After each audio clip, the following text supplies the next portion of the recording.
Okay, so we're diving into some really fascinating stuff today. Yeah. It's a lot of economics this time around. Mhm. You gave us a pretty diverse set of materials, Right. but there's this clear theme. Definitely economics at the heart of it. Yeah, and I think what's really cool is that we're not just talking theory.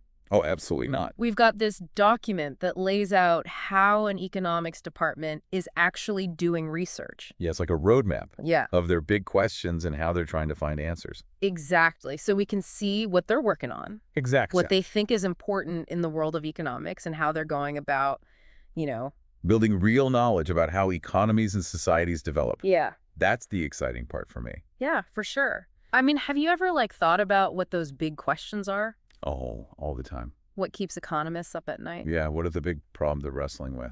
Right, exactly. And this document kind of gives us a peek behind the curtain. It does. It's a great insight into the world of economic research. So should we jump in? Let's do it. All right, so one of the first things that jumped out at me was this whole area of market organization and regulation. Yeah, that's a fundamental one, isn't it? Yeah, because it affects every market out there. Right at the core of how economies function. So what are we really talking about here when we say market organization and regulation? I guess the simplest way to put it is it's about competition. Okay. Like, what conditions allow businesses to compete fairly? Mm-hmm. And then when does the government need to step in?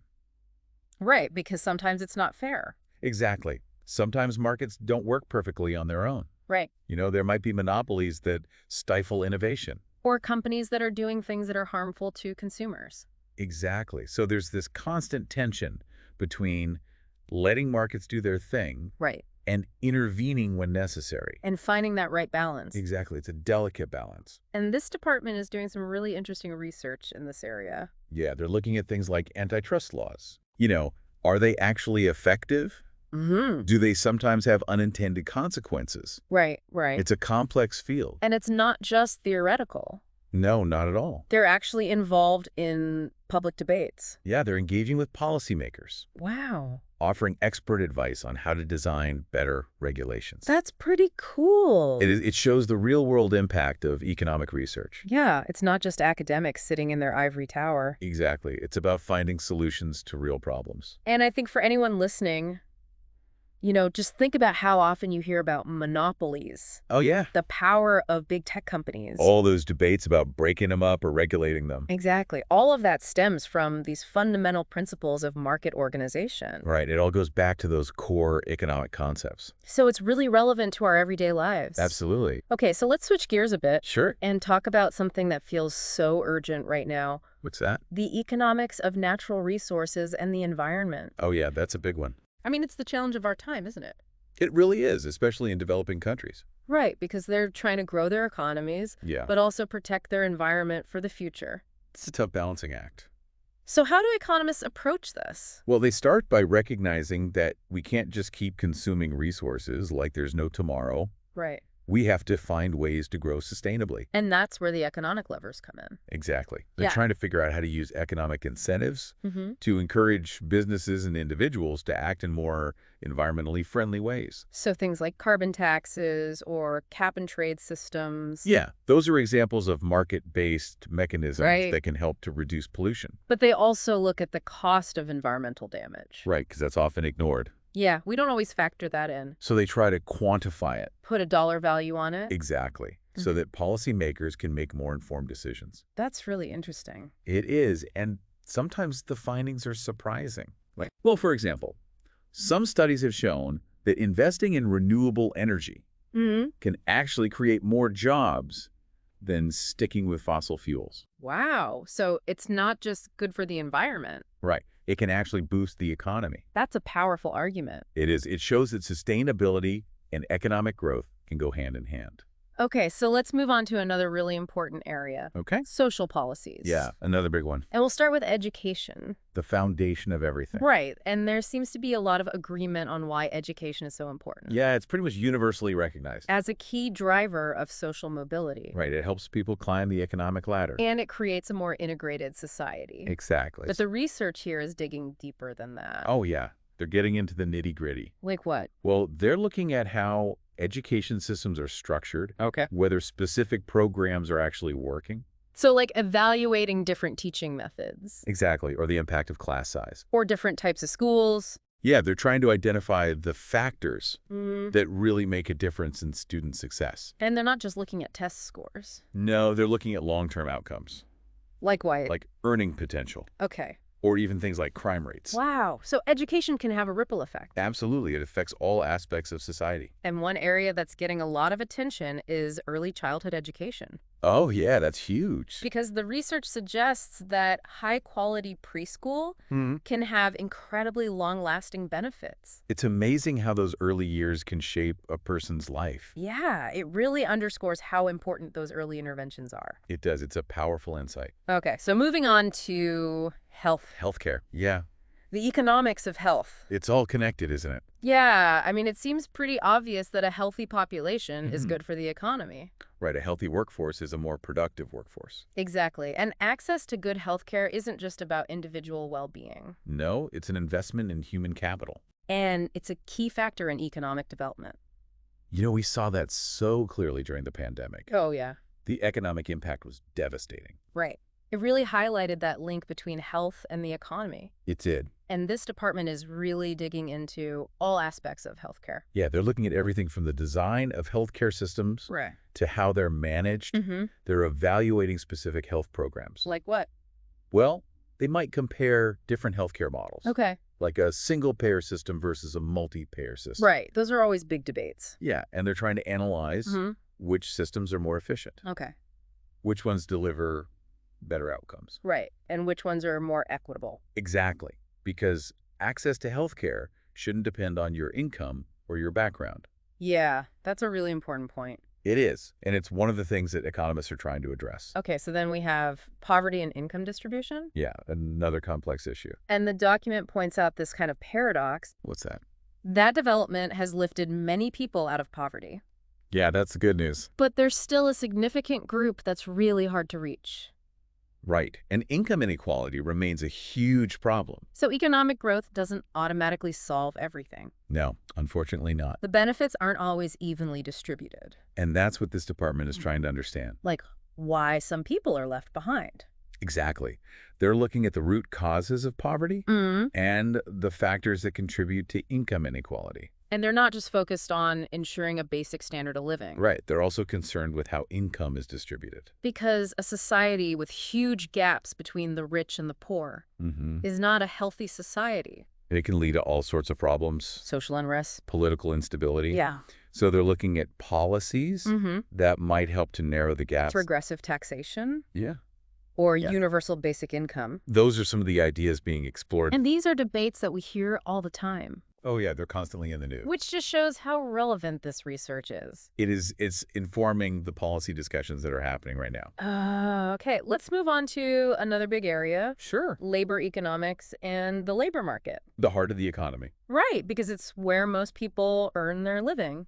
It's how we connect our skills and talents to the needs of the economy. And it's crucial for both individual prosperity and overall economic growth. Absolutely. And this department has a long history of studying the labor market. Yeah, they've been at it for over 50 years. Wow. They even collect their own data. Really? Yeah, they have this employment survey. That's impressive. It gives them a really deep understanding. Of the Chilean labor market. Yeah, they can track trends over time Okay. and identify the factors that are driving wages, employment rates, Labor force participation. all those key indicators. And they're also looking at gender disparities. Yeah, why do women still earn less than men? All right, why are there still barriers to women's advancement in certain sectors? Those are some of the questions they're trying to answer. It's really important work. It is because a fair and efficient labor market is essential for a thriving economy.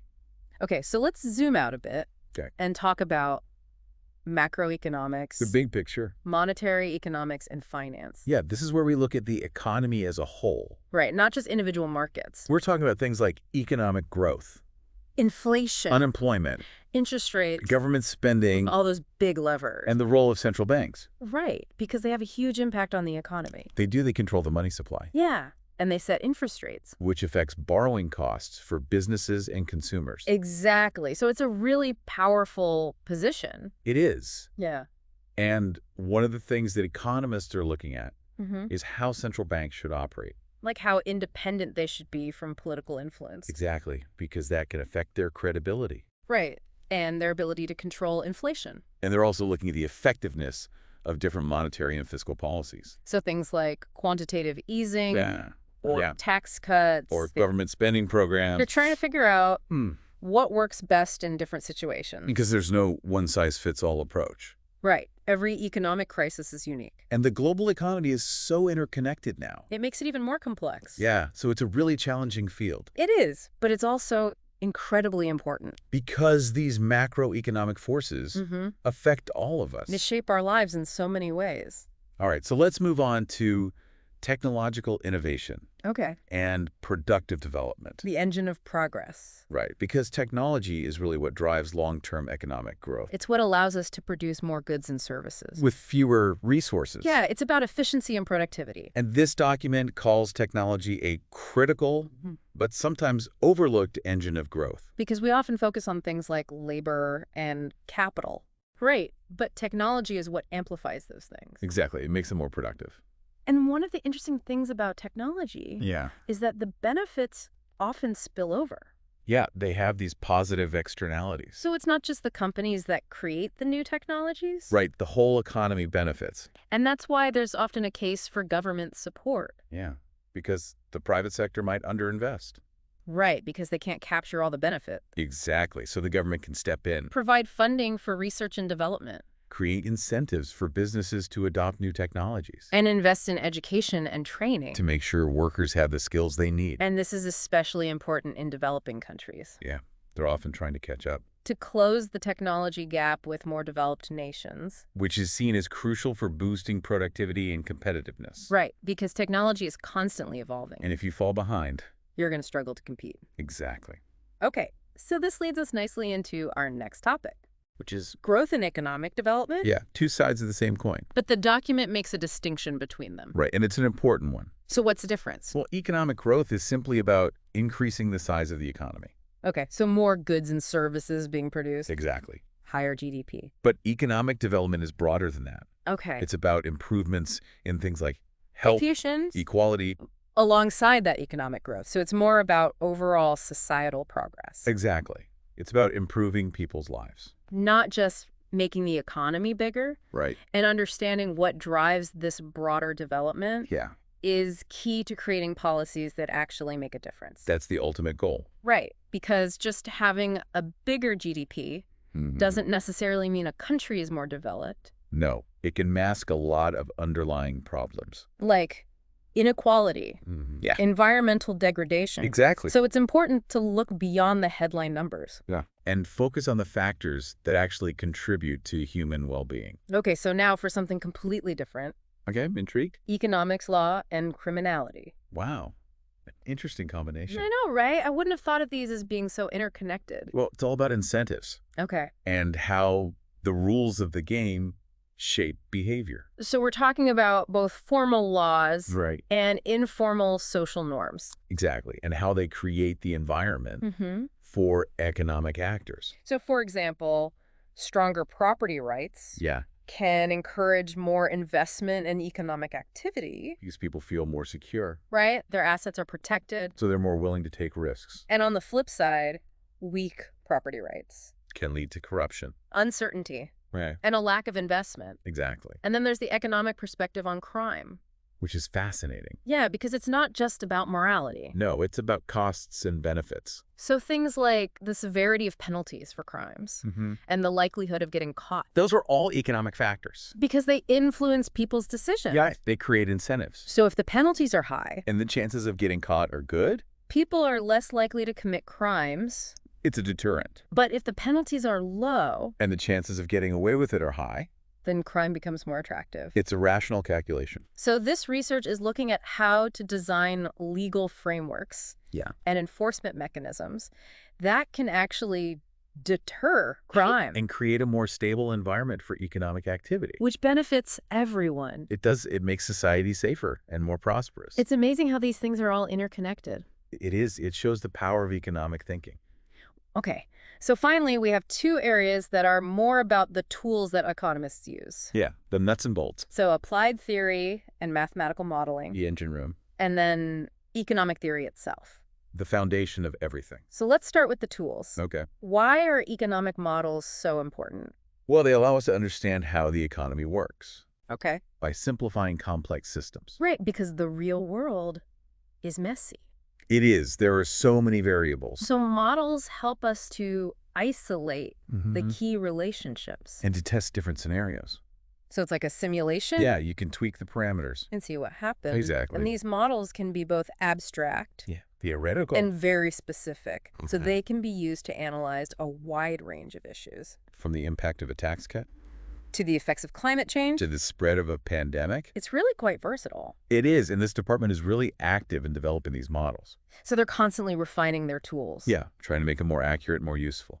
And at the foundation of all this Is economic theory. the core set of principles and assumptions. About how individuals and businesses behave. So like the rule book Yeah, it provides the framework for understanding economic phenomena. and for developing those models. So it all comes full circle It does. from these fundamental ideas to the very practical research on things like regulating markets and protecting the environment. It's all connected. Wow.